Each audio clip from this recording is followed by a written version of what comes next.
ಎಲ್ಲೋ ನಮಸ್ಕಾರ. ನಾನು ನಿಮ್ಮ ಸ್ಪರ್ಶ ಗೌಡ.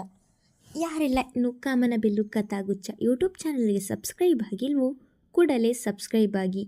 ಕತೆ ಇಷ್ಟ ಆದರೆ ಶೇರ್ ಮಾಡಿ, ಲೈಕ್ ಮಾಡಿ ಹಾಗೂ ಕಮೆಂಟ್ ಮಾಡಿ. ನಾನು ಇವತ್ತು ಹೇಳ್ತಿರೋ ಕತೆ ಮನದ ನಿನಾದಕ್ಕೆ ಏನೆಂದು ಹೆಸರಿಡಲಿ ಭಾಗ 80. ಏನು ಮಹಾರಾಣಿ ಅವರಿಗೆ ಮನೆ ಈಗ ನೆನಪಾಯ್ತಾ?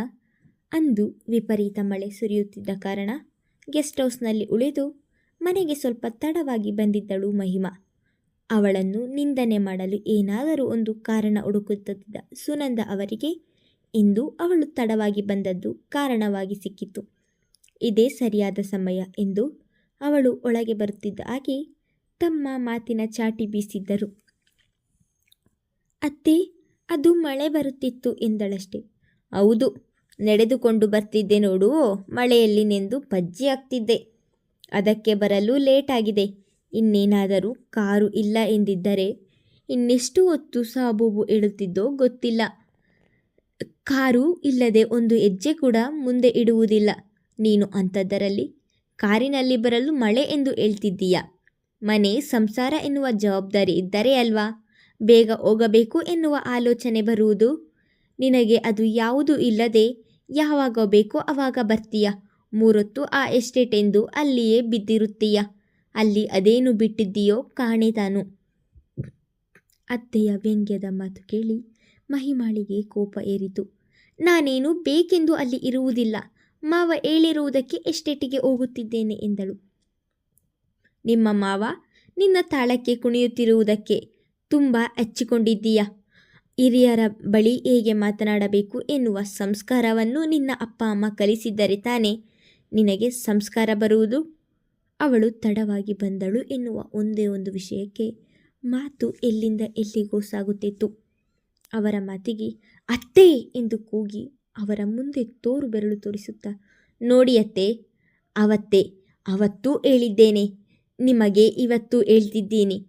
ಈ ಮನೆಯಲ್ಲಿ ಇರುವುದು ನಾನು. ನನಗೆ ಏನು ಬೇಕಾದರೂ ಹೇಳಿ. ಅದು ಬಿಟ್ಟು ನನ್ನ ಅಪ್ಪ ಅಮ್ಮನನ್ನು ಇಲ್ಲಿ ಎಳೆದರೆ ನಾನು ಸುಮ್ಮನಿರುವುದಿಲ್ಲ ಎಂದು ಕೋಪದ ಕಣ್ಣುಗಳನ್ನು ಒತ್ತು ಹೇಳಿದನು.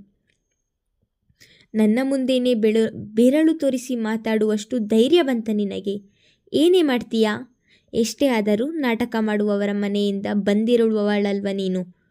ಸುನಂದ ಅವರು ಕೂಡ ಸೋಲದೆ ಅವಳದೇ ತಪ್ಪು ಎನ್ನುವಂತೆ ಮಾತನಾಡುತ್ತಿದ್ದರು. ನೋಡಿ ಅತ್ತೆ, ನೀವು ದೊಡ್ಡವರು ಎನ್ನುವ ಒಂದೇ ಒಂದು ಕಾರಣಕ್ಕೆ ನಾನು ಬಾಯಿ ಮುಚ್ಚಿಕೊಂಡು ಸುಮ್ಮನಿರುವುದು. ಮಾವ ಇದ್ದಾಗ ಒಂದು ರೀತಿ, ಮಾವ ಇಲ್ಲದಾಗ ಒಂದು ರೀತಿ ಮಾತನಾಡುವ ನಿಮ್ಮನ್ನು ನೋಡಿದರೆ ನಾಟಕ ಮಾಡುವವರು ಯಾರು ಎಂದು ತಿಳಿಯುತ್ತದೆ. ನೀವು ಏನೇ ಮಾತನಾಡಿದರೂ ಬಾಯಿ ಮುಚ್ಚಿಕೊಂಡು ಸುಮ್ಮನೆ ಇದ್ದೇನೆ ಎಂದರೆ ನಾನು ಕೈಲಾಗದವಳಲ್ಲ. ಇಡೀ ಮನೆಗೆ ಕೇಳುವ ಹಾಗೆ ಕೂಗಿ ಹೇಳಿದ್ದಳು. ಇಷ್ಟರವರೆಗೂ ತನ್ನ ತಾಯಿ ಹೆಂಡತಿಯ ಮಾತು ಕೇಳುತ್ತಾ ಹೊರಗೆ ನಿಂತಿದ್ದವನು ಮಹಿಮಾ ಸುಮ್ಮನೆ ಆಗದೆ ಮಾತಿಗೆ ಮಾತು ನೀಡುತ್ತಿರುವುದು ನೋಡಿ ಮಹಿಮಾ ಎಂದು ಕೂಗುತ್ತಾ ಒಳಗೆ ಬಂದಿದ್ದನು. ಮಹರ್ಷಿಯ ಕೂಗಿಗೆ ಬೆಚ್ಚಿದಂತೆ ನಿಂತು ಬಿಟ್ಟಳು ಮಹಿಮಾ. ಅಂದು ತನ್ನ ತಾಯಿ ಎದುರು ಮಾತನಾಡಿದ್ದಕ್ಕೆ ತನ್ನ ಕಪಾಳಕ್ಕೆ ಬಾರಿಸಿದ್ದು ನೆನೆದು ನಡುಗಿ ಹೋದಳು. ಅವಳ ಪರವಾಗಿ ಮಾತನಾಡಲು ಇವತ್ತು ಮಾವ ಕೂಡ ಮನೆಯಲ್ಲಿ ಇರಲಿಲ್ಲವಲ್ಲ.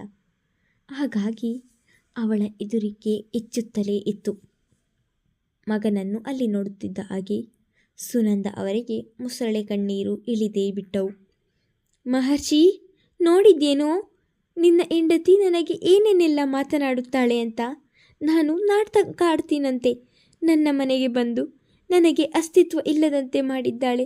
ನಿನಗೋಸ್ಕರ ಹೇಗೋ ಜೀವ ಬಿಗಿ ಹಿಡಿದು ಬದುಕುತ್ತಿದ್ದೇನೆ. ಅಂಥದ್ದರಲ್ಲಿ ಇವಳಿಂದ ಅನ್ನಿಸಿಕೊಳ್ಳಬೇಕು ನಾನು ಎಂದು ಹೇಳುತ್ತಲೇ ಅವರ ಅಳುವನ್ನು ಜೋರು ಮಾಡಿದ್ದರು.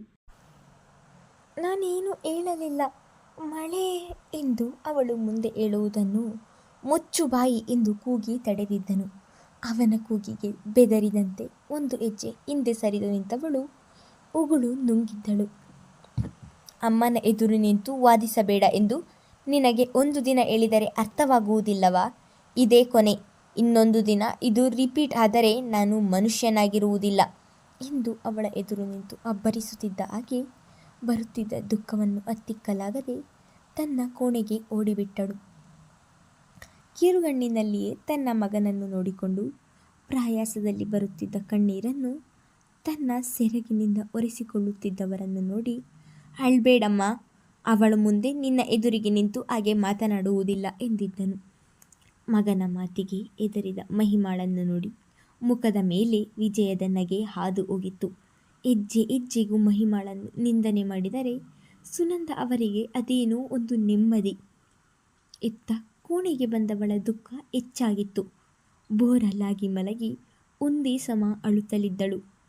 ಇಂದು ತನ್ನ ಅತ್ತೆ ಆಡಿದ ಮಾತಿನ ಜೊತೆಗೆ ತನ್ನ ತಪ್ಪಿಲ್ಲದಿದ್ದರೂ ಮಹರ್ಷಿ ಆಡಿದ ಮಾತಿಗೆ ಬಹಳವೇ ನೋವಾಗಿತ್ತು ಅವಳಿಗೆ. ಕೋಣೆಗೆ ಬಂದವನಿಗೆ ಮಹಿಮಾ ಈ ರೀತಿ ಅಳುತ್ತಿರುವುದನ್ನು ನೋಡಿ ಬಹಳವೇ ನೋವಾಯಿತು. ಆದರೂ ಅದನ್ನು ತೋರ್ಗೊಡದವನು, ಮಾತನಾಡುವಾಗ ಪ್ರಜ್ಞೆ ಇಟ್ಟು ಮಾತನಾಡಬೇಕು, ಅದು ಬಿಟ್ಟು ಈಗ ಬಂದು ಈ ರೀತಿ ಅತ್ತರೆ ಏನು ಪ್ರಯೋಜನ ಎಂದನು. ತಕ್ಷಣ ತನ್ನ ಕಣ್ಣೀರನ್ನು ತೊಳೆದುಕೊಂಡು ಎದ್ದು ನಿಂತವಳು, ನಿಮಗೆ ನಾನು ಆಡಿದ ಮಾತುಗಳು ಕಾಣಿಸುತ್ತವೆ, ಆದರೆ ಅತ್ತೆ ಆಡುವ ಪ್ರತಿಯೊಂದು ಮಾತು ನಿಮಗೆ ಕಾಣಿಸುವುದಿಲ್ಲ. ಬಿರುಗಾಳಿ ಮಳೆ ಜೋರಾಗಿ ಇದ್ದಿದ್ದರಿಂದ ಗೆಸ್ಟ್ ಹೌಸ್ನಲ್ಲಿ ಇದ್ದು ಮಳೆ ಸ್ವಲ್ಪ ಕಡಿಮೆ ಆದ ಮೇಲೆ ಬಂದೆ. ಅಷ್ಟಕ್ಕೆ ಏನೆಲ್ಲ ಮಾತಾಡಿದ್ರು ಎಂದು ನಿಮಗೆ ಗೊತ್ತಾ? ಈ ಬಾರಿ ತನ್ನ ಮೌನ ಮುರಿದು ಜೋರಾಗಿಯೇ ಮಾತನಾಡಿದಳು. ದೊಡ್ಡವರು ಒಂದು ಮಾತು ಆಡಿದರೆ ಅದನ್ನು ಸಹಿಸಬೇಕು ಎನ್ನುವ ಜ್ಞಾನ ನಿನ್ನಲ್ಲಿ ಇರಬೇಕು ಎಂದನು. ದೊಡ್ಡವರು ಎಂದೇ ನಾನು ಇಷ್ಟು ದಿನ ಸುಮ್ಮನಿದ್ದಿದ್ದು, ಆದರೆ ನನ್ನ ಅಮ್ಮ ಅಪ್ಪನ ಬಗ್ಗೆ ಮಾತಾಡಿದರೆ ಹೇಗೆ ಸಹಿಸಲಿ? ನಿಮಗೆ ನಾನು ಏನು ಮಾಡಿದ್ರು, ಏನು ಮಾತನಾಡಿದರೂ ತಪ್ಪೇ ಬಿಡಿ ಎನ್ನುತ್ತಿದ್ದ ಹಾಗೆ, ಮುಚ್ಚು ಬಾಯಿ, ನನಗೆ ಮಾತಿಗೆ ಮಾತು ಕೊಡ್ತೀಯಾ? ಅತ್ತೆಯಲ್ಲಿರುವ 1% ತಾಳ್ಮೆ ಕೂಡ ನಿನ್ನಲ್ಲಿ ಇಲ್ಲ. ಅಪ್ಪನ ರೀತಿ ದುರಂಕಾರಿ ನೀನು, ನೀನೆಲ್ಲಿ ಸುಮ್ಮನಾಗ್ತೀಯ ಹೇಳು. ಅವನು ದುರಂಕಾರಿ ಎಂದದ್ದನ್ನು ಅವಳಿಗೆ ಸಹಿಸಲು ಸಾಧ್ಯವಾಗಲಿಲ್ಲ. ತನ್ನಪ್ಪ ದೊಡ್ಡ ಲಾಯರ್, ಅವರಿಗೂ ಕೂಡ ತುಂಬ ಆಸ್ತಿ ಇದೆ. ಅವರಿಗೆ ನನ್ನೊಬ್ಬಳೇ ಮಗಳು ಎಂದು ಎಂದಿಗೂ ಮಹಿಮಾ ಯಾರೊಂದಿಗೂ ಅಹಂ ಆಗಲಿ ದುರಂಕಾರವಾಗಲಿ ತೋರಿಸಿದವಳಲ್ಲ. ಆಗಿದ್ದಾಗ ಅವನು ಆಡಿದ ಮಾತನ್ನು ಹೇಗೆ ತಾನೇ ಸುಮ್ಮನೆ ಕೇಳುತ್ತಾಳೆ? ಅವನ ಮುಂದೆ ಬಂದು ನಿಂತವಳು, ನೀವು ಹೇಳಿದ ಹಾಗೆ ನಾನು ದುರಂಕಾರಿಯಾಗಿದ್ದರೆ ನೀವು ಅಂದ ಹಾಗೆ ಅನ್ನಿಸಿಕೊಂಡು ಒಡೆದಾಗ ಒಡೆಸಿಕೊಂಡು ನಿಮ್ಮ ಕಾಲಡಿ ಬಿದ್ದಿರುತ್ತಿರಲಿಲ್ಲ ಎನ್ನುತ್ತಿದ್ದ ಹಾಗೆ, ನಿನ್ನನ್ನು ಯಾರು ಕೂಡ ಇಲ್ಲಿ ಬಿದ್ದಿರು ಎಂದು ಹೇಳಲಿಲ್ಲವಲ್ಲ. ಇಷ್ಟ ಇದ್ದರೆ ಇರಬಹುದು, ಇಲ್ಲದಿದ್ದರೆ ಇಲ್ಲಿಂದ ಹೋಗ್ತಾ ಇರಬಹುದು. ಯಾರೂ ನಿನ್ನನ್ನು ತಡೆಯುವುದಿಲ್ಲ ಎಂದು ಎತ್ತಲು ನೋಡುತ್ತಾ ಹೇಳಿದನು. ಮಹರ್ಷಿಯ ಮಾತು ಕೇಳಿ ಮಹಿಮಾಳ ಹೃದಯಕ್ಕೆ ಯಾರೋ ಮುಳ್ಳಿನಿಂದ ಚುಚ್ಚಿದ ಹಾಗಾಯಿತು. ತಾಳಿ ಕಟ್ಟಿದರೂ ಸಹ ನಾನು ಇವರಿಗೆ ಏನೂ ಅಲ್ವಾ ಎಂದು ಯೋಚಿಸಿದವಳಿಗೆ ನೋವು ಆವರಿಸಿತು. ಇಷ್ಟೆಲ್ಲ ಮಾತನಾಡಿದ ಮೇಲೂ ಅವನ ಜೊತೆಗೆ ಮಾತು ಮುಂದುವರಿಸಲು ಇಷ್ಟವಿಲ್ಲದೆ ಮೌನವಾಗಿಯೇ ದಿಂಬಿಗೆ ತಲೆ ಇರಿಸಿದಳು. ಅವಳ ಮೌನವನ್ನು ನೋಡಿ ನಾನು ಯಾಕೆ ಈ ರೀತಿ ಮಾತನಾಡಿದೆ ಎಂದು ಯೋಚಿಸುತ್ತಾ ತಾನೂ ಹೋಗಿ ಮಲಗಿದನು. ಬೆಳಗ್ಗೆ ಎದ್ದವಳಿಗೆ ಎಸ್ಟೇಟಿಗೆ ಹೋಗಲು ಮನಸ್ಸಿಲ್ಲ. ಇಷ್ಟೆಲ್ಲ ಆದ ಮೇಲೆ ಎಸ್ಟೇಟಿಗೆ ಹೋಗಬೇಕಾ ಎನ್ನುವ ಪ್ರಶ್ನೆ ಅವಳನ್ನು ಕಾಡತೊಡಗಿತು. ನಂತರ ಯೋಚಿಸಿದವಳು, ನನಗೆ ಸ್ವಲ್ಪ ನೆಮ್ಮದಿ ಸಿಗುವುದು ಎಂದು ಆ ಜಾಗದಲ್ಲಿ ನನ್ನ ಮನಸ್ಸಿನ ನೆಮ್ಮದಿಗಾದರೂ ಹೋಗಲೇಬೇಕು. ಈಗ ನಾನು ಅಲ್ಲಿಗೆ ಹೋಗುವುದಿಲ್ಲ ಎಂದರೆ ಮಾವ ಕೂಡ ಬೇಜಾರು ಮಾಡಿಕೊಳ್ಳುತ್ತಾರೆ. ಹಾಗೆ ಅತ್ತೆ ಏನಾದರೂ ಮಾತನಾಡಿದರೆ ನಾನು ಏನನ್ನೂ ಮಾತನಾಡಬಾರದು ಎಂದು ತನ್ನಲ್ಲೇ ತಾನು ಗಟ್ಟಿ ನಿರ್ಧಾರ ಮಾಡಿಕೊಂಡಳು. ತಿಂಡಿ ತಿನ್ನಲು ಕೂಡ ಮನಸ್ಸಿರಲಿಲ್ಲ ಅವಳಿಗೆ.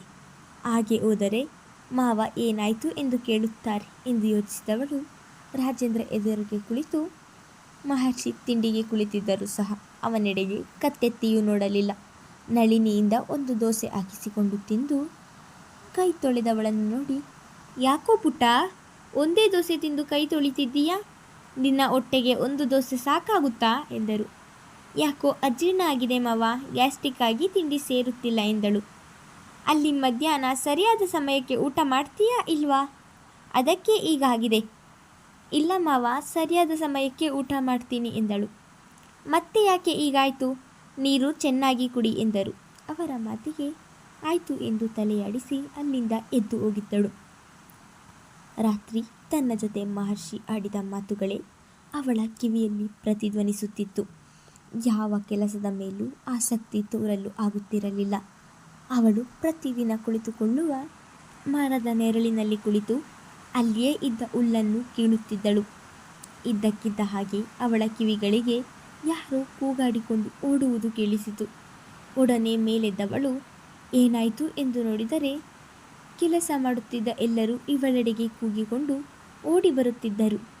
ಅವರಲ್ಲಿ ಒಬ್ಬರನ್ನು ನಿಲ್ಲಿಸಿ, ಏನಾಯಿತು, ಯಾಕೆ ಹೀಗೆ ಓಡುತ್ತಿದ್ದೀರಾ ಎಂದು ಕೇಳಿದಳು.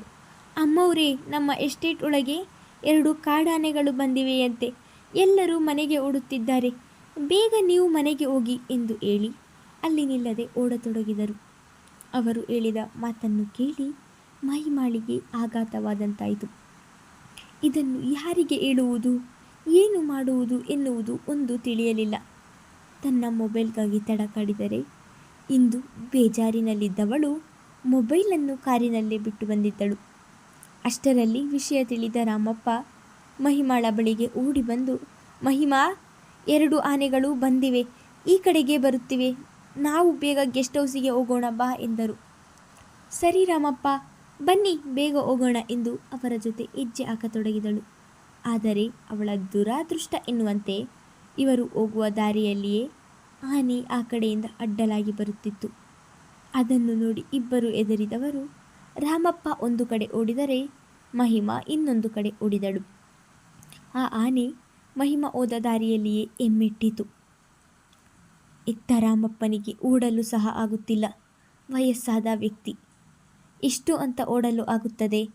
ಆದರೂ ಧೈರ್ಯ ವಹಿಸಿ ತನಗೆ ಸುಸ್ತಾದರೂ ಸಹ ಬಿಡದೆ ಗೆಸ್ಟ್ ಹೌಸಿಗೆ ಬಂದು ಅಲ್ಲಿದ್ದ ಮೊಬೈಲ್ ತೆಗೆದು ಒಡನೆ ಮಹರ್ಷಿಗೆ ಕರೆ ಮಾಡಿದರು. ಈ ಸಮಯದಲ್ಲಿ ಎಂದಿಗೂ ರಾಮಪ್ಪ ಕರೆ ಮಾಡದವರು ಇವತ್ತು ಮಾಡುತ್ತಿರುವುದನ್ನು ನೋಡಿ ಒಡನೆ ಕರೆ ಸ್ವೀಕರಿಸಿ, ಹೇಳಿ ರಾಮಪ್ಪ ಎಂದನು. ಓಡಿ ಬಂದಿರುವ ಸುಸ್ತಿಗೆ ಒಂದೇ ಉಸಿರಿಗೆ ಏದುಸಿರು ಬಿಡುವವರಿಗೆ ಮಾತನಾಡಲು ಕೂಡ ಆಗುತ್ತಿರಲಿಲ್ಲ. ಅವರು ಉಸಿರಾಡುವುದನ್ನೇ ಗಮನಿಸಿ ಏನೋ ಆಗಿದೆ ಎಂದು ಕುಳಿತಲ್ಲಿಂದ ಎದ್ದು ಹೊರಬಂದು, ರಾಮಪ್ಪ ಏನಾಯಿತು ಎಂದನು ಗಾಬರಿಯಲ್ಲಿ. ಮಹರ್ಷಿ, ನಮ್ಮ ಎಸ್ಟೇಟ್ಗೆ 2 ಕಾಡಾನೆಗಳು ನುಗ್ಗಿವೆ. ನಾನು ಮಹಿಮಾಳನ್ನು ಕರೆದುಕೊಂಡು ಬರುವಾಗ ಒಂದು ಆನೆ ಮಹಿಮಾಳನ್ನು ಅಟ್ಟಿಸಿಕೊಂಡು ಹೋಗಿಬಿಟ್ಟಿದೆ. ನನಗೆ ಏನು ಮಾಡಬೇಕು ಎಂದು ತಿಳಿಯದೆ ಓಡಿ ಬಂದು ನಿನಗೆ ಫೋನ್ ಮಾಡುತ್ತಿದ್ದೇನೆ, ಬೇಗ ಬನ್ನಿ ಎಂದು ಅಳುವ ಧ್ವನಿಯಲ್ಲಿಯೇ ಹೇಳಿದರು. ಮುಂದುವರಿಯುವುದು. ಆ ಕಾಡಾನೆ ಮಹಿಮಾಳಿಗೆ ಏನು ಮಾಡುತ್ತದೆ, ಮಹರ್ಷಿ ನಿಜವಾಗಿಯೂ ಬಂದು ಮಹಿಮಾಳನ್ನು ಕಾಪಾಡುತ್ತಾನಾ ಎಂದು ಮುಂದಿನ ಸಂಚಿಕೆಯಲ್ಲಿ ತಿಳಿದುಕೊಳ್ಳೋಣ. ಧನ್ಯವಾದಗಳು.